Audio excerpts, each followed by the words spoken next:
Guys, today's pep talk is coming from a really real place. You know that feeling, and I promise you've been there. We're going to be talking about morning routine and the difference between anchoring your day at night and anchoring it in the morning. What the heck am I talking about? Let me give you an example. You see, for years, I was working at night, you know, cleaning the house, folding laundry, relaxing, watching TV, reading books. Like after my kids went to bed, that's when my day started. The Lily part of the day that was about me, the day was about getting back to clients, clearing inboxes, doing any of that stuff. It all had to happen at night. And my day was anchored at night. So it was impossible to get up in the morning.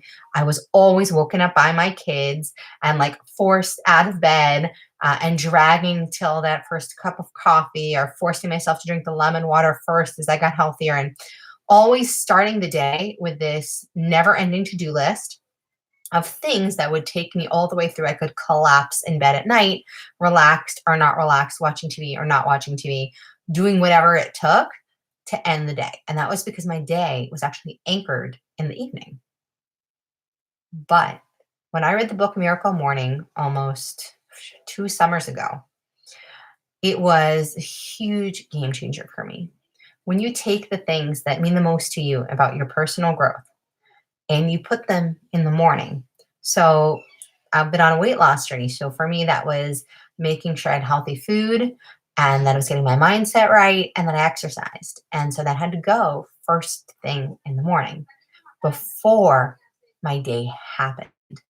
Getting that alone time happened first thing in the morning before the kids get up. And all of a sudden, my day was anchored in the morning. And after my kids would go to bed at night, I would be flying through any last cleanup, any last things that there were to do because I was ready to get in bed so that I could start my morning the next day. And on nights where I'd be out late, I was looking at the clock at the end, being like, okay, I want to get home and get to sleep so I'm not too tired to enjoy when I get up no matter what in the morning.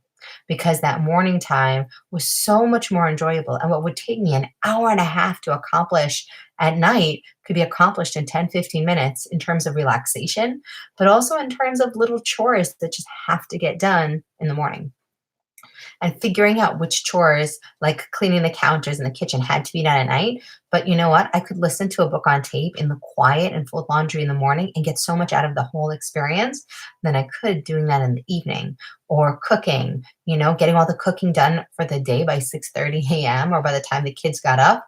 Like I could be meal prepped for the whole week. And that sense of accomplishment, that sense of always feeling ahead and feeling in control was a huge help in dealing with a lot of really difficult stuff that happened to me in the last year. Children, financial things, all sorts of stuff that happens in real life, health crises in the family. Um, Life happens. And when we know our day is anchored in the morning and we have a really strong morning routine, we feel like we'll be up to the challenge of our day and our life and our unique struggles versus anchoring our day in the evening where we're constantly starting the day feeling behind, like there's no ability to catch up. I'd love to talk to you more about how to switch your anchor, how to switch your mindset, because the biggest thing that keeps us from creating a morning routine is the fact that we don't understand it's the difficulty and the struggle come from being anchored in the evening. And so many times it's, well, I get woken up by my kids in the middle of the night. Like if have a newborn, like up till year one, this is probably not for you. But after a year, when your kid hypothetically should be sleeping through the night, then there's a lot of ways to work around that.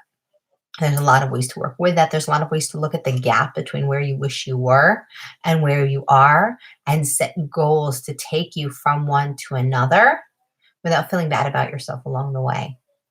And that's really what it takes to create a back to school routine, to create a morning routine, to create routines and habits that serve you, that make your life better every single day on autopilot. It takes understanding, what is it I want?